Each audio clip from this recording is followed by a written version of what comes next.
It's your boy Kanari here with a banger.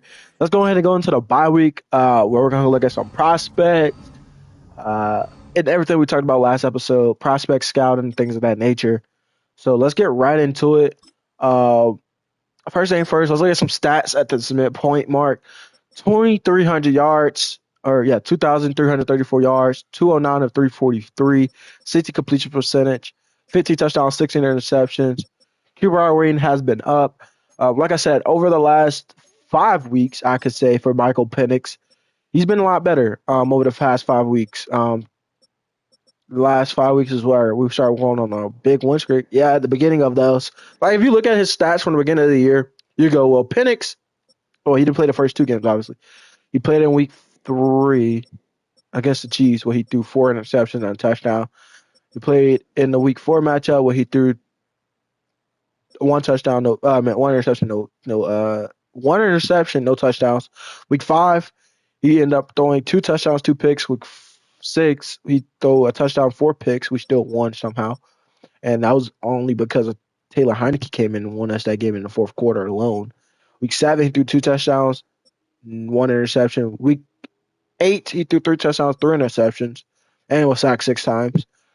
And then these last 3 weeks, that's where he's been his best. 2 touchdowns against the Cowboys, 3 touchdowns in the loss against the Saints, and we also threw a pick in that one. And then we threw a touchdown against the Broncos and no interception. So this last back half of the last 3 weeks has been his best.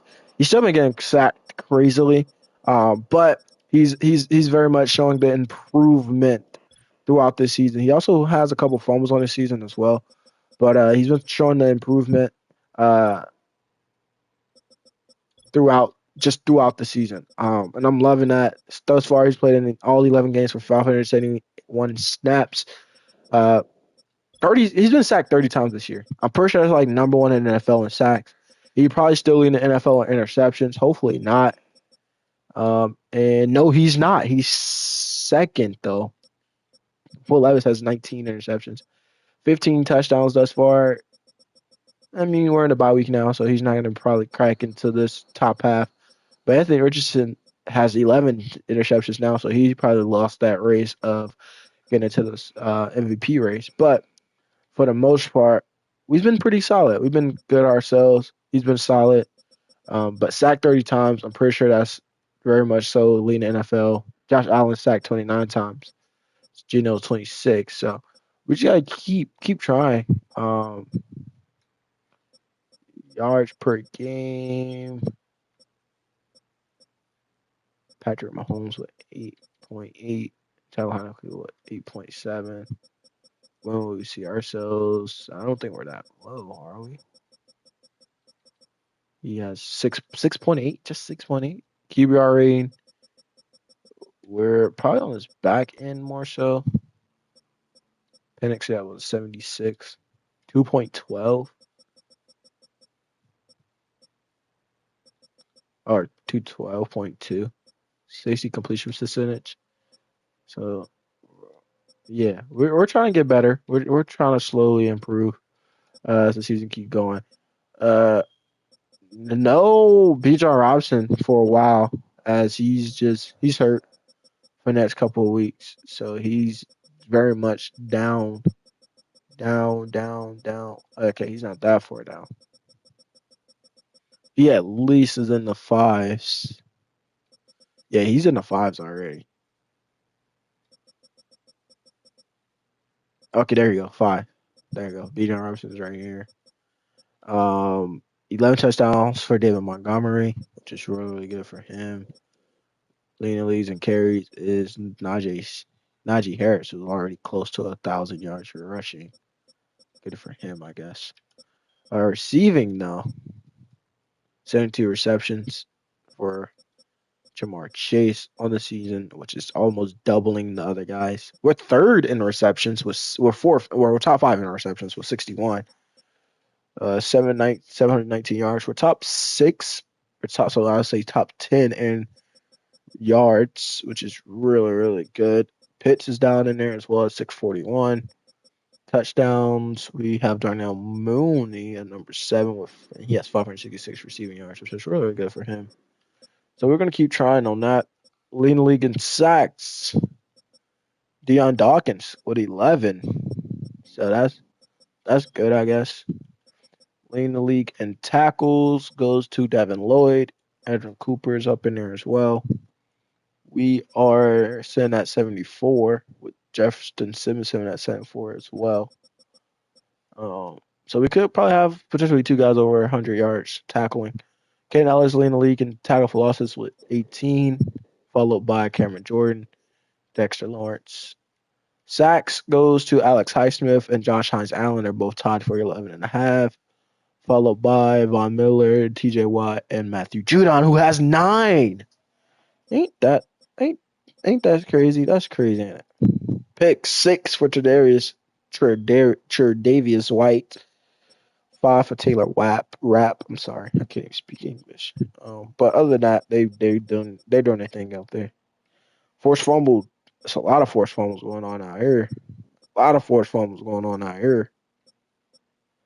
Fumble recoveries. Who has the most? Okay, we're in there. We're in there. Clark Phillips is in there as well. Safeties. Couple safety guys.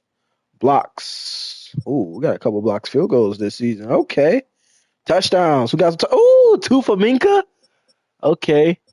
Okay, Jesse Bates got one for us, and Clark Phillips has one as well for us. Okay. Who has the best kicker? Okay, well, obviously that goes to Justin Tucker. Dang, bro, look at all these hundreds, man. Well, obviously these don't count. They haven't really been playing much, but look at all these hundreds, man. Where are we at? Who is 83% right now? 10 for 12. Godly. Extra points, though, he's 100%. So that's something good to think about. Um, 9 attempts made from 50 or more. Oh, 9 attempts. 7 are made for 50 or more. He's 7 for 7 from 50 yards or plus. I think his longest kick was 57. Yeah, who has the longest kick? 60 for Harrison Buckner. Golly, man, these boys can kick. Who's been a punt machine so far this season? Obviously, the Saints. Where are we at? I feel like we don't punt that much. We are 26 punts. Saints, obviously. Not bad. Returns. Ooh, 21, 15. Lead the league. Okay. We have a touchdown. Hassan Ali. Okay.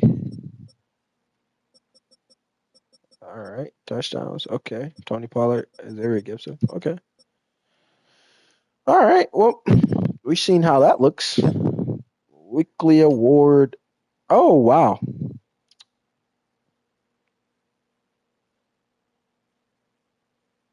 Tyler Scott. Tyler Scott. Jermaine Edmonds. Patrick Mahomes threw 4 touchdowns week 10. And CJ Mosley.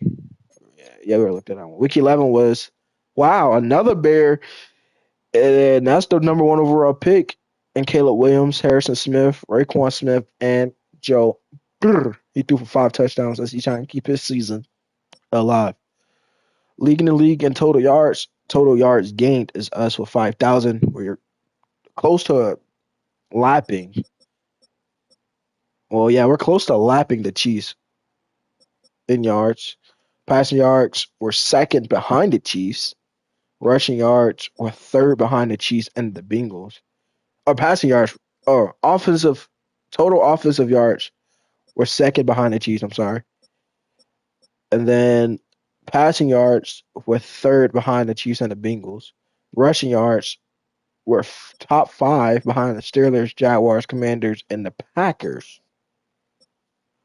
Total points, our points has increased because it was at 20, but we're nowhere near the top of the food chain in the points. Where the Ravens have 27.3, but they're 6-5. They averaging 27.0 or 27, and they're 4-7. So how that works? Total passing touchdowns, we are top 10, it seems like. 29 for the Chiefs, 25 for the Colts. We have 21. Let's see, how long? Are we top 10? 1, 2, 3, 8. Yeah, we're top 10. So the top 10 is with the Bills at 19. Rushing touchdowns. We're not going to be in this race. We only have 7 on the season. Chiefs only have 5. But we are in a race for most first downs, which is 213. Defensively, total yards allowed defensively, we are bottom 5. This is the top 5 here. But the Steelers only giving up 2,744 total yards. But we're on the back end though, where the Bills, the Bengals, the Texans, the Saints, and the Ravens are. Broncos and the Jaguars as well, and the Bucks. All these teams are losing teams, and we're a team with a winning record, but we're getting up the 1, 2, 3, 4, 5, 6, 7, 8th most yards. Passing yards though, we are giving up the 10th most, it seems like. 1, 2, 3, 4. Yep, the 10th most passing yards. Rushing wise, we are giving up the 5th most rushing yards. Points, 281. We're giving up the 4th most points. Sacks, we only have 20. Oh my God. We're not on the bottom half, but we're not on the top part either. Fumbles with 8th. We are 2nd most fumbles, and we only have 5 interceptions on the season, which is bottom 3, which is terrible. With the secondary that we have, that's terrible. Third down conversions, 73. We are at 63. And third down attempts is 137, which is the 2nd most in the NFL. We have a 45 completion rate. That's terrible. 45%? Terrible. That'd be better in the second half. Fourth downs, we have 19 conversions out of 32, which is the most, and a 59 completion rate, which is higher than 50%, which is pretty good. And 2-point conversions were obviously 1 for 1. Red zone efficiency, most attempts is 43. Touchdowns, we only have 19. Other teams has about 26. Field goals. So it seems like we're in the middle of the pack of that part. But efficiency-wise, we're bottom third in red zone efficiency, which is terrible. Which is also why we're in a lot of these close games. Defensive red zone trips, 44. That's the most in the NFL. Touchdowns allowed were middle of the pack with an 18 ball. So it's not too bad, but it's not too good either. Field goals allowed 7, so we're bottom 4. And that's a 40 completion percentage, which is good. Yeah, that's good. That's good. So we're bottom 2, which is really, really good. Penalties, we have 22, which is the dead last in the league, which is good. And we have obviously dead last most points. We are -6 right now with 22 giveaways, 16 takeaways. We need to force more turnovers. Haven't done so yet, but we do need to force more. 179 legacy score right now. We are sitting at 22. I think we make it to the playoffs, maybe potentially find a way to win Coach of the Year as we look at the yearly award. So far for MVP, it's going to be Patrick Mahomes, Jalen Hurts, Josh Allen, Anthony Richardson, Joe Burrow. That's your top 5. Dane Daniels as a rookie is in there. Drake May as a rookie is in there. Lamar Jackson, Baker Mayfield, and Brock Purdy. Coach of the Year, we're sitting at number 5 for Raheem Morris, Dan Quinn, former Atlanta Falcons head coach, and Jeff Ulbrich, former Atlanta Falcons defensive coordinator. And you have Sean McDermott and Shane Stefanski, who has his team riding high right now. Kevin O'Connell's on here as well. Thomas Brown is here. Gerard Mayo, Antonio Pierce, and Mike Tomlinson. Who's not on here? The Chiefs. The AFC thus far looks as such. It's a lot of Bengals on here. Jamar Chase, Joe Burrow, Hunter Renfrow. Okay. 2 Chiefs on her, Travis Kelce and Patrick Mahomes. Only 1 Bill, 1 Jaguar with Travis Etienne, and 1 Raven, obviously. Defensive Player of the Year is Cody Barton, Josh Hines Allen, Jordan Hicks, TJ Watt, Alex Highsmith, Von Miller, CJ Mosley, Logan Wilson, Quincy Williams, and Kristen Harrison. Offensive Rookie of the Year seems to go as much as right now. Drake May, Xavier Worthy, Ladd McConaughey, Jalen Polk, Bro Nix, Keon Coleman, Brian Thomas Jr., Ray Davis, Malachi Corley, and Brock Bowers is down in there at number 10. Defensive Rookie of the Year goes as such.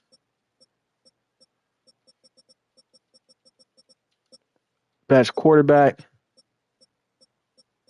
looks as such. Best running back. Although Najee Harris has the most rushing yards, Travis Etienne is number 1 for the best running back in the AFC, which is kind of shocking to me, I guess you can say. That's what the wide receiver rooms consist of. Best offensive linemen, best defensive linemen,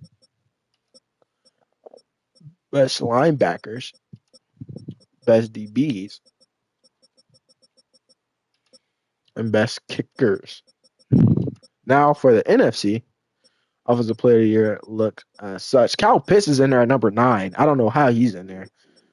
And Darnell Mooney's in there at number 10, which isn't bad. I'm not going to be mad at it. Best Defensive Player of the Year, we have Kane Ellis at number 8, which I'm not going to be mad at either.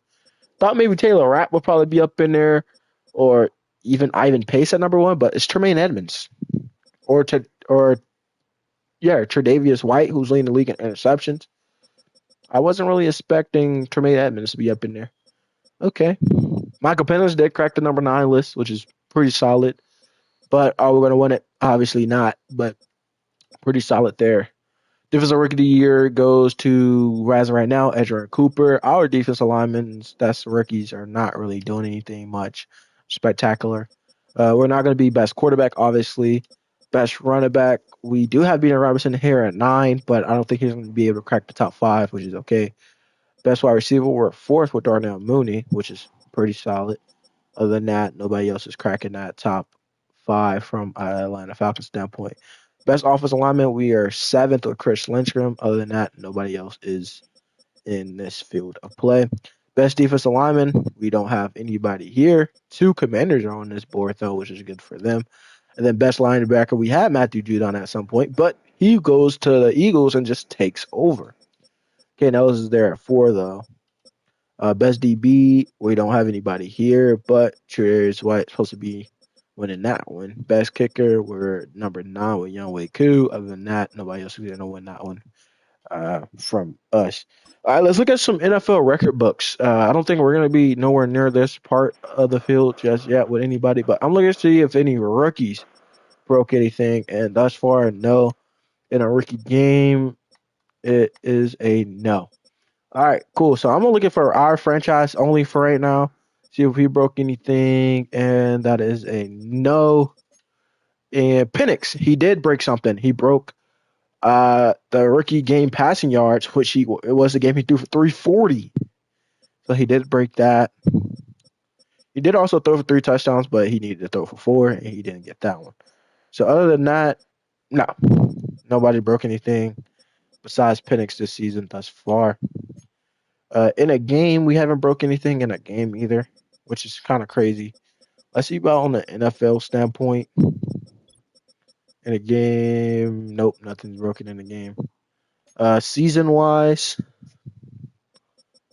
we could probably break some stuff as a season-wise. I don't know what, though, but maybe something might get broken this year, season-wise. I doubt it. I think the sacks is going to get broken, though, as a season.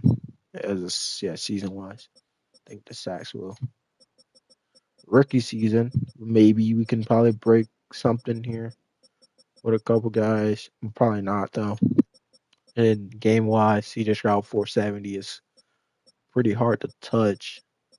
Not impossible, but it's going to be hard. Let's see if there's anything that broken in a game. No, nothing's been broken in a game. Yeah, there's going to be some of these things going to be tough to kind of get. 3 catching touchdown for Cordell Patterson is 2021. It's crazy. Adrian Claiborne, y'all remember him? It wasn't crazy. And 2020 was crazy. That's when he had a crazy year. I remember that.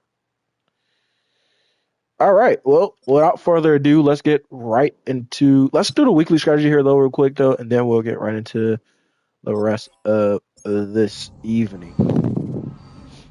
So we're top 30 all over again, defensively due to winning, but we only allowed 21 points.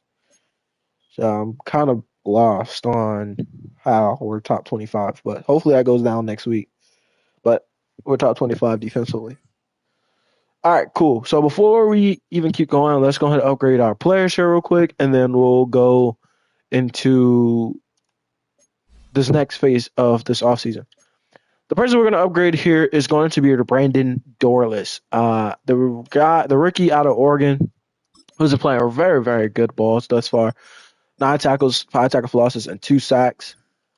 He hasn't played a full season for us yet, but in those games he did play, where he actually started because he had to due to Rook getting hurt, he put up some really good numbers.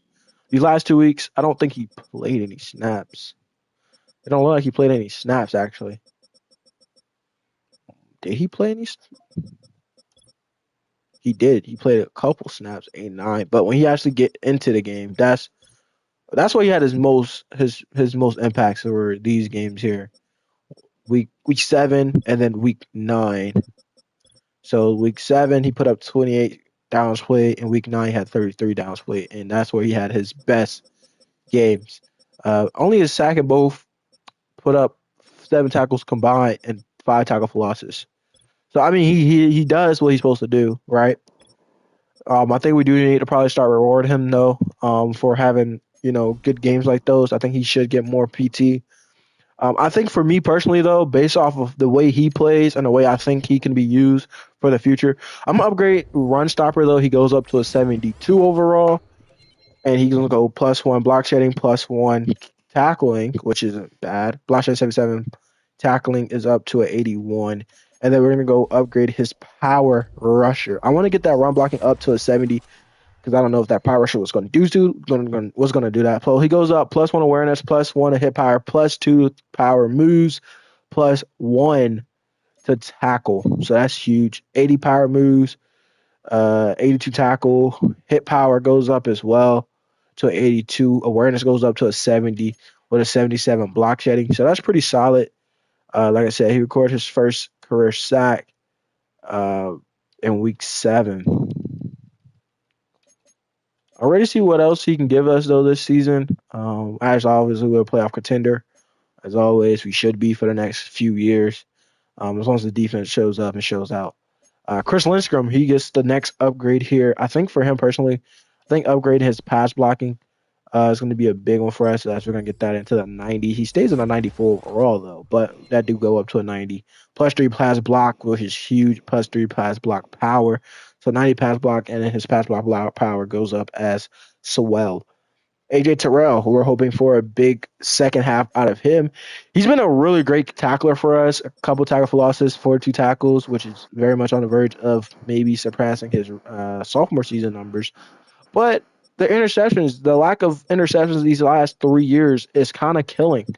As we just re-signed into a 5-year, $100 million contract, and the interceptions hasn't really shown thus far in his career up to this point. To kind of keep going on that with a 96 press is really good, but I do want to get that man coverage up, although it is at a 88. So hopefully we get a +2 to 3 man here. That'd be huge. We get a +2 man, +2 tackle, +1 to press. That's huge. And we got tackle up as well, which is really huge. Hopefully we get that catching up as well for the 25-year-old as the future this season, keeps going. Drake London, who's been playing a really, really good ball thus far, who's leading the team in catches. I think he's leading the team in catches and yards. 4 touchdowns, which is combined, or which is close to what he had his rookie season, or is what he has his rookie season. So he's probably gonna go over that. So he should put up some career high numbers in touchdowns this season.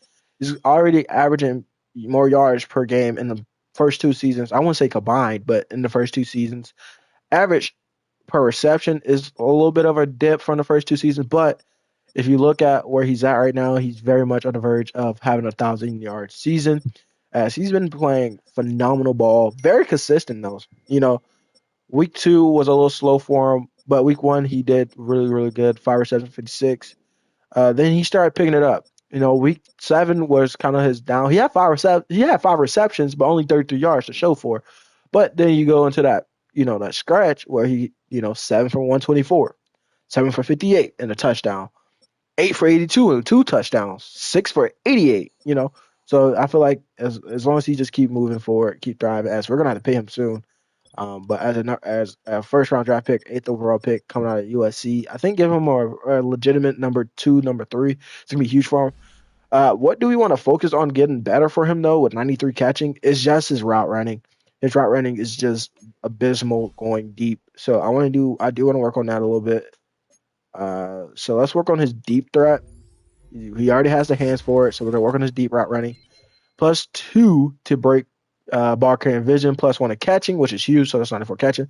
+2 deep route, +1 medium route, +2 release, +1 technical catch. So that's 87 release right there, 94 catching, 76 deep route, 79 medium route.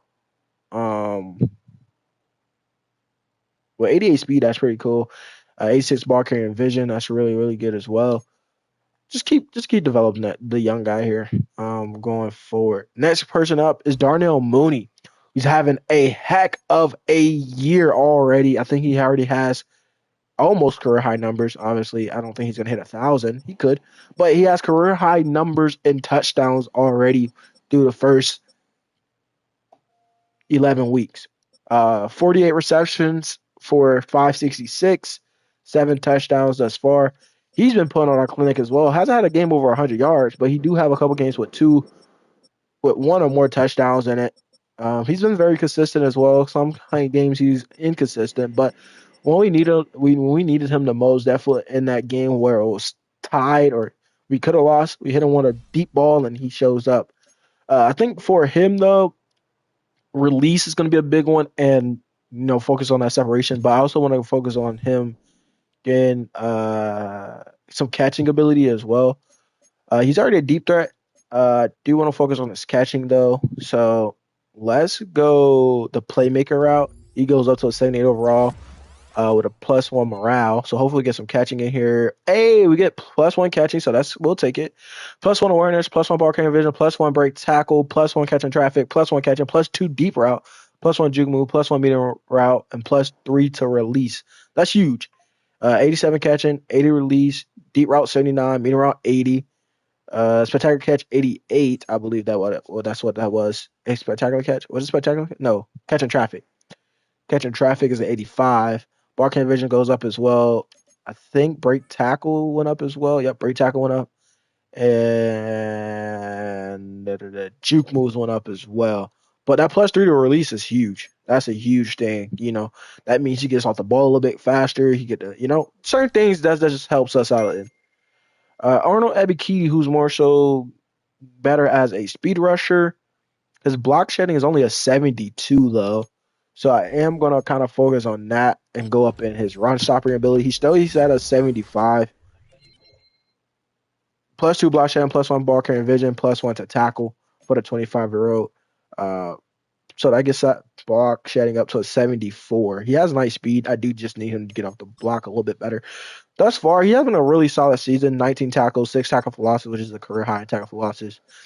He's going to probably have a career high number in tackles. Hopefully, we can get a career high in sacks this season. But for the most part, the third-year man out of Penn State has been looking really good, as he's going to be going into a contract season next season with only 2 more years left. He had some games where he looked really really dominant. Definitely in his Buccaneers game, he looked really really good. He also looked really good in his Panthers game as well. He had a couple tackles in here and there, but we do expect a little bit more out of him. Rook Aurora, who's been outshined thus far by Brandon Dorless. Rook, 12 tackles, 2 tackle for losses, no sacks or anything just yet. And don't get me wrong, he has missed, some time, week 5, week 6, even week 7. But since he's been back, he's been very very quiet, I guess you say. Week 1, he had four tackles alone. Week 2, he had two tackle losses. But then after that, it's kind of like, well, where's Rook? You know. So hopefully we can get Rook going here sooner than later. He's a power rusher. That's where he at. That's where he is. That's what he's best at. But he can also play D tackle for us next season as well at 6'4", 290. So he could move to the inside. But I think for right now, so he is playing our defensive end, portion. He's gonna have to go in as a power rusher and kind of get that up. Hopefully get +3. Yes, sir. +1 block shedding, +3 power moves. I wish that was +2 block shedding, +3 power moves, but we'll take what we can. 79 power moves, 79 block shedding. If that was a +3 block shedding, that would be even huger or even better. But we'll take what we can for right now with 90 strength. Hopefully that gives him a little bit more of a juice to go out there and go wreck the ball game for us as well. D. Alford, who's been pretty solid for us this season. I think we pulled him though. He has 1 pick on the season, 5 pass deflection, a forced fumble, uh, 28 tackles. We did also just resign him to a nice 2 year extension on the top of his contract that he already has. And we're just gonna upgrade his let's try to get his zone up a little bit. So we're gonna upgrade his slot. We're just trying to figure out who's gonna be our number 2 going into next season. Who's gonna be our number 1? Who's gonna be our number 2? But so far, his man is the only thing that went up, which isn't terrible. But it's going to be between Clark Phillips and him. Those are our only guys that we're very much focused on as we keep moving forward here. D'Angelo Malone, who had picked up a sack last week, he's been looking good with 13 tackles, a tackle for loss, and a sack thus far this season. Like I said, he comes in, he plays pretty well. Maybe he probably fights for something. He also plays a lot of snaps as well. I don't want you guys. Oh my god, he's a special teamer. He's a special teamer. Games played is all the games we played. He did miss week 3, I think. So he didn't play that week, but he's been very very solid. He could also find a way onto the field next season as well. He didn't really do anything week 5, week 4, but these other games he actually had played in. He made plays. So can't be mad about that. He is on the last 2 years of his rookie deal, and he's a special teamer for right now, but he could very much so see himself maybe get some playing time going into next year. +2 power moves, +1 finesse, +2 play recognition, +2 tackle. And I think D'Angelo Malone at 6'4", 240, he could probably get pulled down to defensive end, but that's kind of still up to us to see what we do there. Casey Washington, next man up. Rookie out of Illinois who's had to step up in certain points of the season. Only 3 receptions, 25 yards due to the injury of Ray McLeod, 6th-round draft pick coming out of Illinois.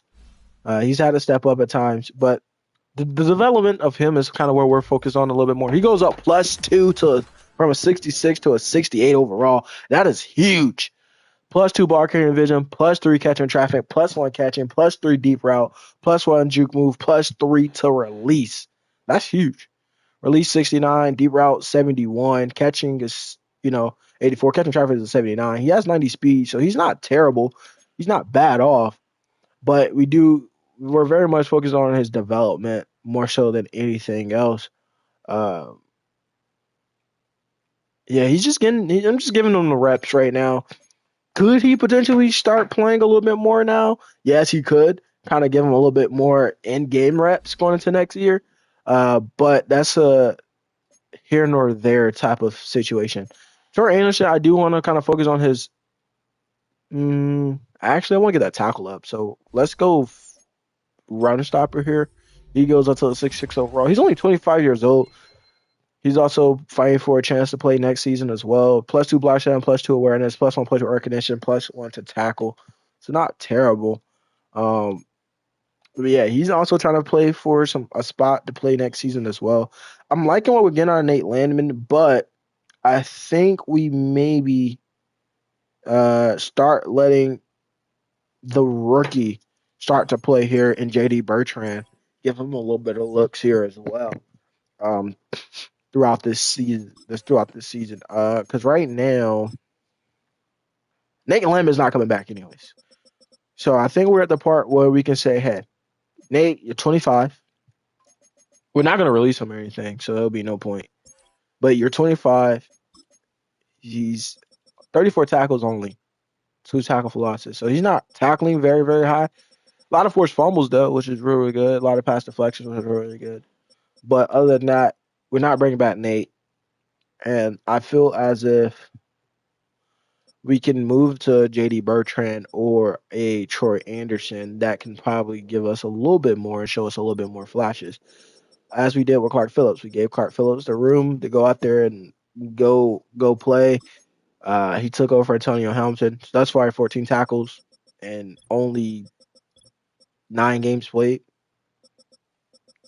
14 tackles in 9 games. That's pretty solid for me. Um, these last couple of games he's played in, he made some tackles. He's been very good. We're trying to see what we get out of the 4th round draft pick. Try to see what we get out of him. But Jesse Bates and Justin Simmons, they've been very good in the back end. Um, Pennick's been bringing it together. Bijan was getting it together. Tyler is getting a lot better. Um, Drake London's getting together. Darnell Mooney's looking better. Ray McLeod, he's back, so we get to see him again. Casey Washington, though, has better hands than these 3 guys in front of him, so I think he's going to actually get more PT now. Knowing that he can catch a lot better, catching is higher than these 3 guys, not by much, but the catching is higher. Now, you might look at his route running and say, okay, well, his route running isn't that high, but he has a higher release than Ray McLeod and Rondale Moore. And he's not that far behind from Cordell Hodge. And then look at his jumping. The second highest in his wide receiver room. And he's only 6 foot. He's taller than the guys that's in front of him, but he's only 6 foot with a 72 carrying, which is not that bad. Ball carrying vision is pretty high. I think Casey Washington does get to play a little bit more minutes. I think we're in the back half where we're winning games. We're 7-4. We're top of our division right now, and we have a 2-game lead over our division as well. So I think going into that Chargers game, we will let Casey Washington be our number 3 wide receiver and give him that play time. So it wouldn't really hurt us to do this because we know we have Ray McLeod and Kadero Hodge behind him. But this will help us go into the future knowing that, hey, can this 23-year-old play or not?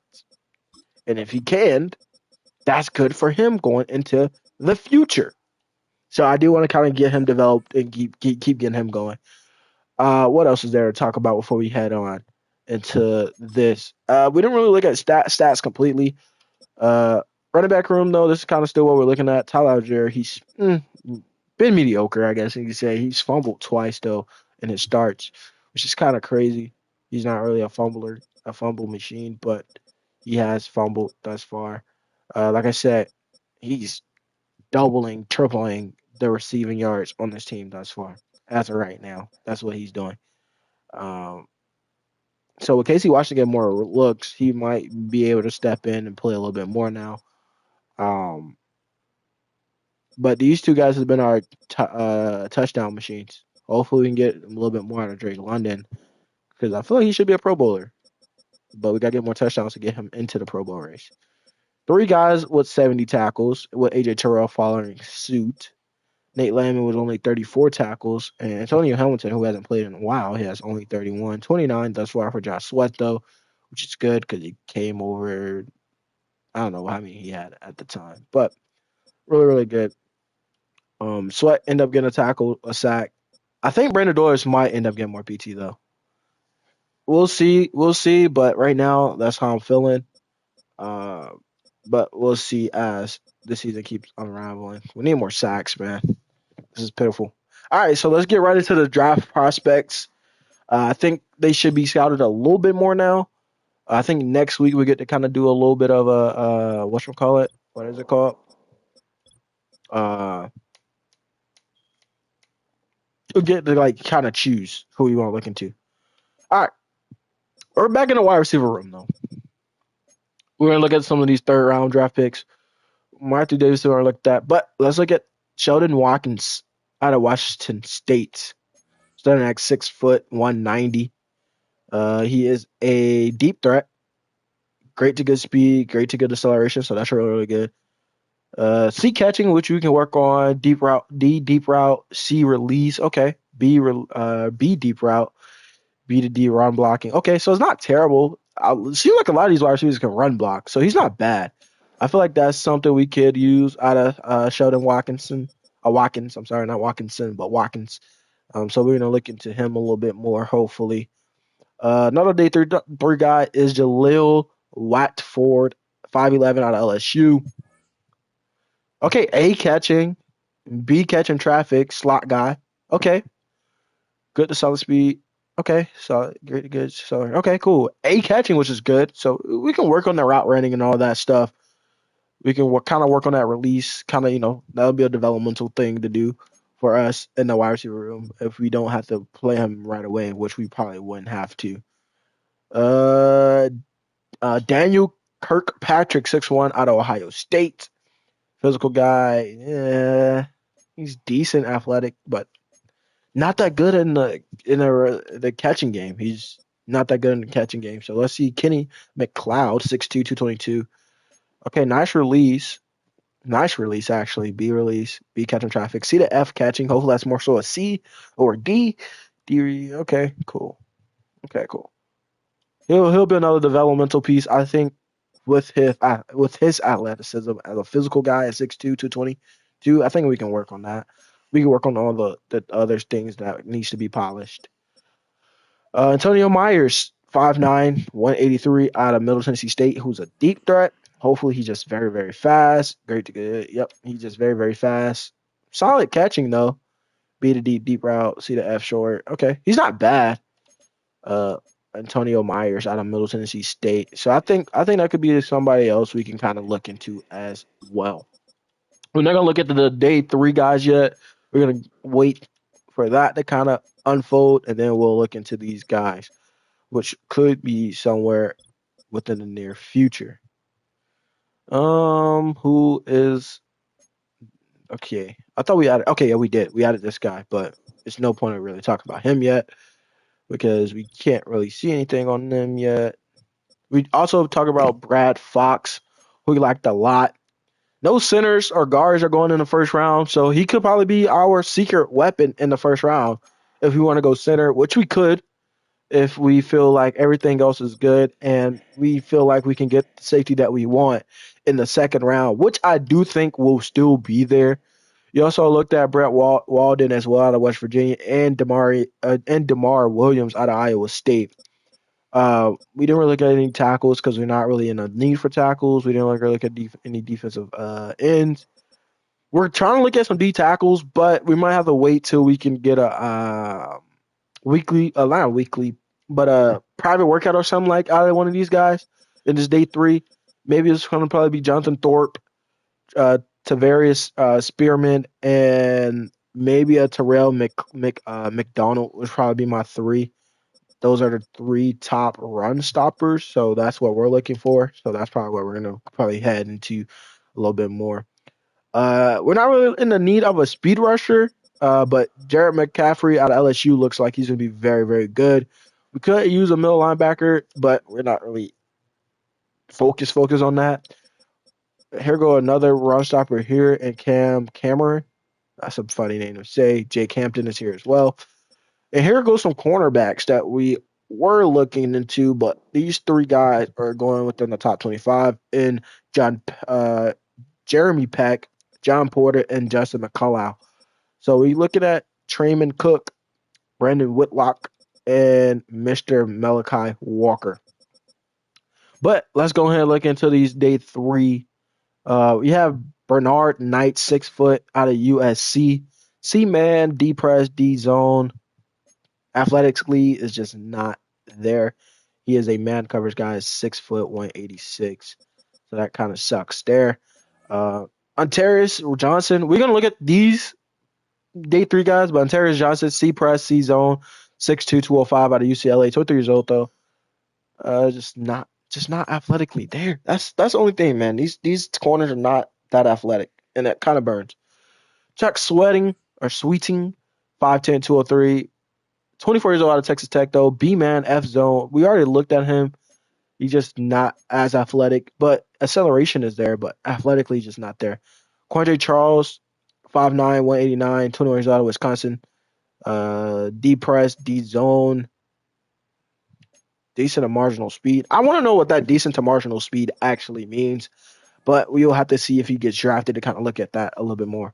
Charleston Mackey, F zone, slot guy, 5'9", 21 years old though. Decent to solid to decent speed. B tackle though. Solid to decent speed. Is that like 80, 82? I feel like it's like 75 to 85 speed. 75 to 85 speed. Then he also has solid to decent acceleration. So that's not going to be that high either. I wish I knew what all that means because I don't know what all that means. Steven Rogers. Maybe we'll just have to wait till they run that 40 time. A tackling, which is good, but these guys are just not fitting my bill. Not really fitting me. Evan Lassiter, who we already checked in on, just marginal poor speed is kind of crazy. They're kind of drafting in the third or fourth round if you're not going to be there speed wise. It's a lot of things goes into a corner, man. You don't want your guys to get beat deep. B tackle, oh my god, he's the same way with marginal poor jumping, speedy strength. Good agility though, great to get agility, great to get acceleration, but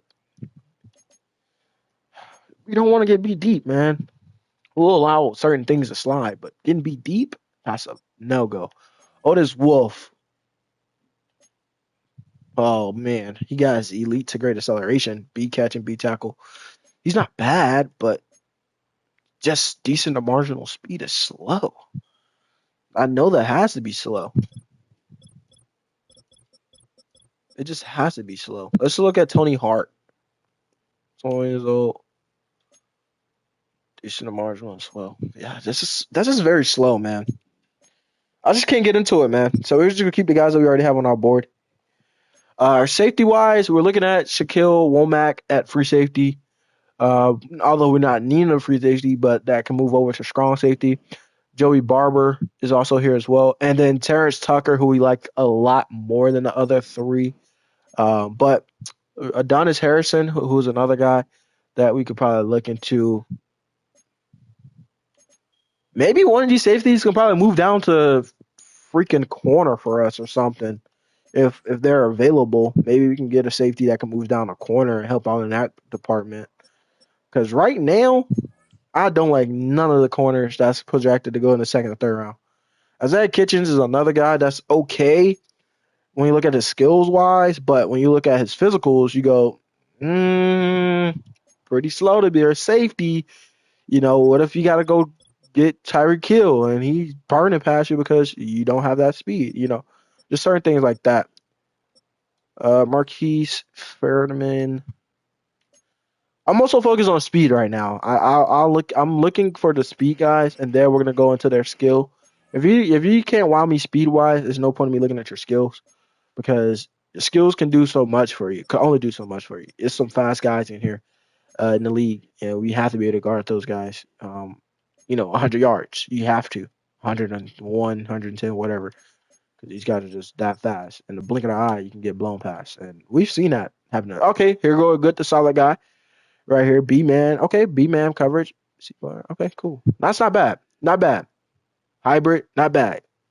Think he had good to solid speed. We'll put Roman Forbes out of Georgia in there. Think he had like good to solid speed. Acceleration isn't that good, but yeah, good to solid speed. So other than that, everything else wasn't that good. Joey Barber, let's see what he has. Good to solid speed as well. Let me see who's the fastest safety here. I think it was Tucker. Fastest guy here is Womack. Womack was great to good. Tucker's in there as well. Yep, Tucker was getting in there as well. Alonzo was in there as well. I think is Alonzo on our? No, Alonzo's not on our board. Why is that? Why we didn't add Alonzo on our board? Did we not look at the second, third round guys here? Let's add Alonzo onto our board. Where is he? Alonzo's on there as well. I don't know why. I thought I did. So, what the frick just happened there? We just glitched. All right, cool. So Alonzo, a couple UDFA guys. Joey Barber has good to solid. I think Barber's already on there. So, but the guys with acceleration that has that type of speed is Shaquille Womack. So at 5'9", he's more so the safety. I don't want to pull that down into the freaking. Uh,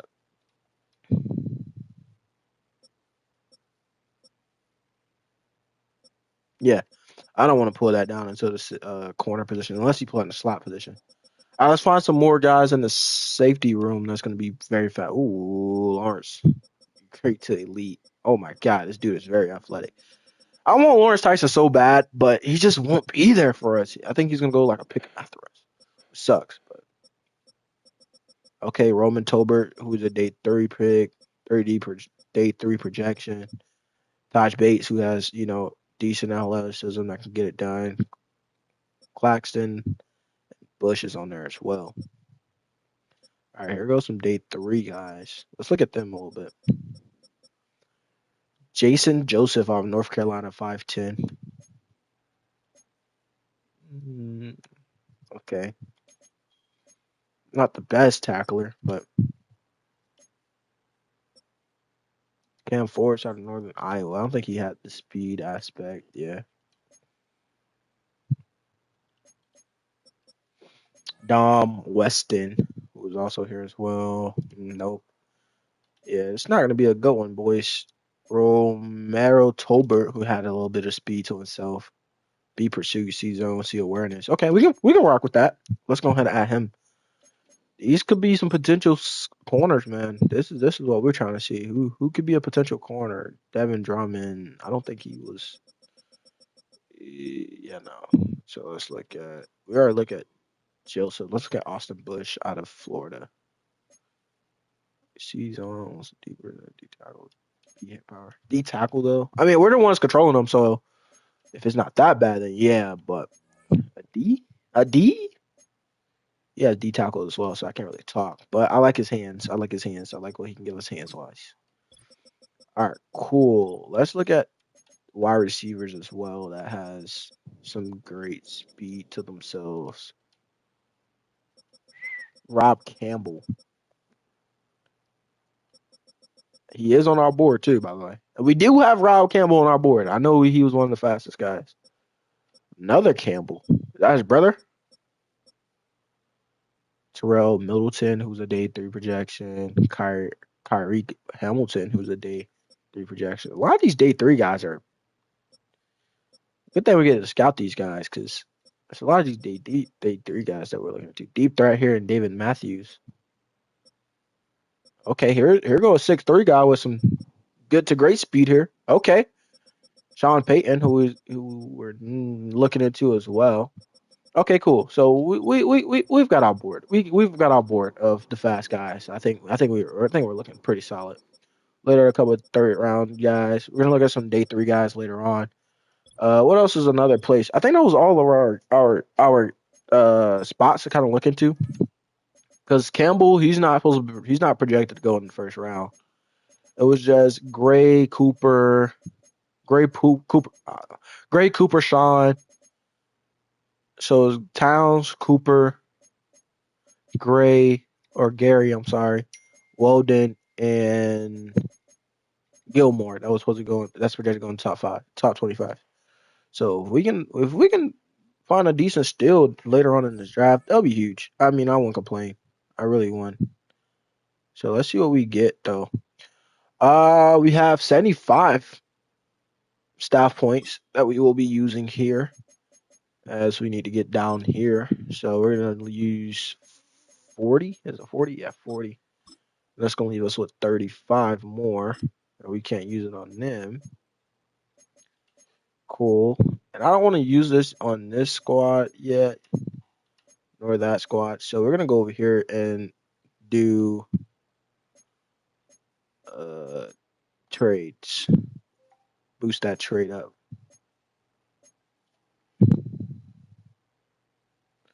Cool. So we're gonna boost trades by 5 for players older than 30 and things of that nature. As we will have a couple guys older than 30 that will probably be getting traded next season. So that's good for us.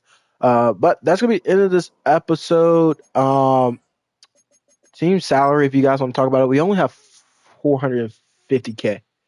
Most of our money is obviously here with him having 4 more years left, and within those 4 years, he'll be 28. He'll be 40. So, and he's hurt for the season. So I don't know if he's gonna be back next season or what.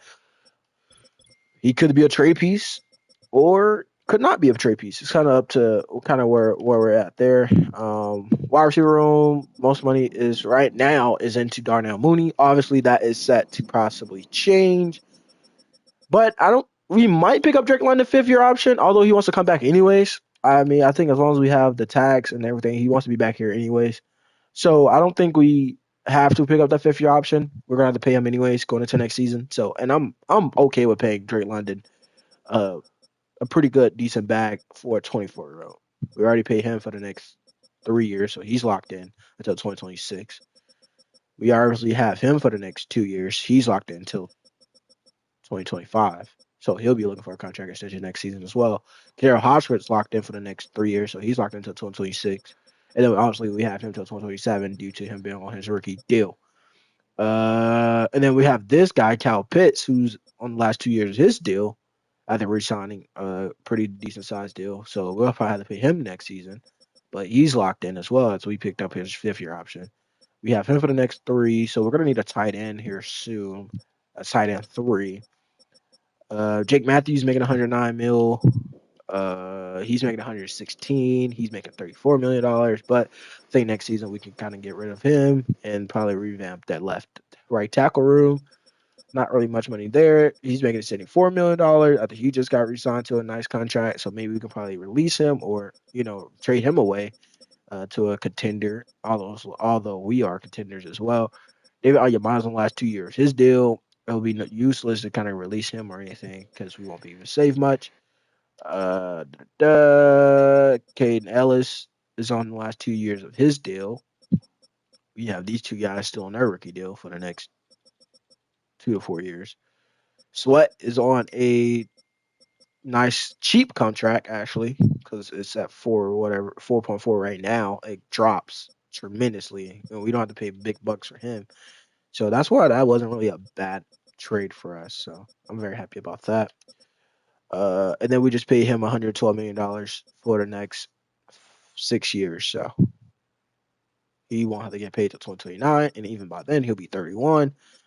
And then we have these 3 guys for the next 3 years after we just re-signed him to a nice 2-year extension.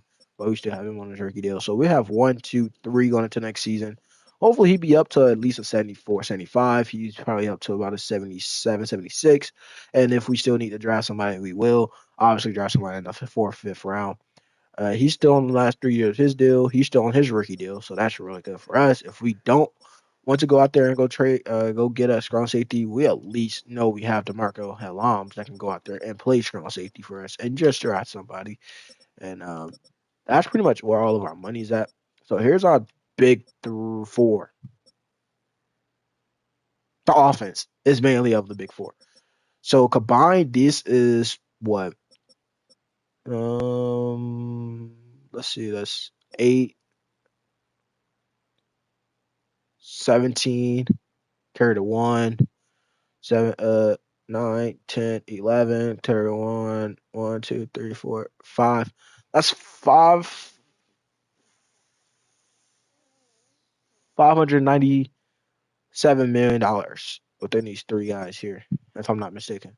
If I did the math right, then that should be somewhere near how much we're paying our top 4 guys. Let's see, 180 plus 116 plus 112. Oh shoot, 112 plus 109.